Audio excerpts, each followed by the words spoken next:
Yan. So, yan yung ginagamit natin. So, kailangan, invest lagi tayo sa health natin.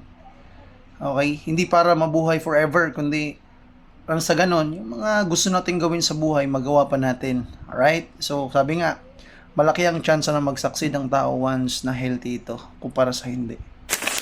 Lalo na sa mga tao dyan, sa mga 30 na pataas, nako, kailangan meron tayong backup na mga supplement, no? Na magbibigay ng dagdag na nutrients sa katawan para healthy pa rin, malakas pa rin.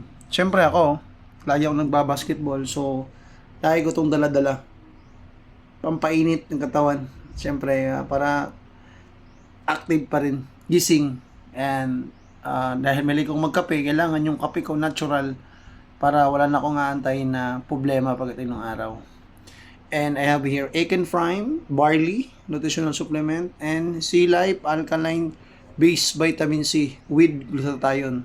Siyempre, kung hindi lang basta healthy, kailangan babata rin kung pwede, di ba? And I also have Aken Fast Liquid Ionic Minerals. Ito yung sa mga, yung parang, hindi po kailangan minom ng maraming tubig. Ito lang yung spray mo, automatic, hindi ka madidehydrate. Yan. Based on magnesium yan. So, yan yung ginagamit natin. So, kailangan, invest lagi tayo sa health natin.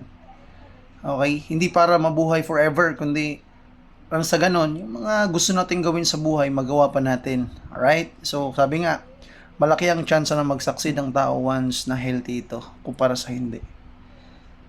So, gusto mo ng the best na resulta, invest in your health. Ito ang mensahe ni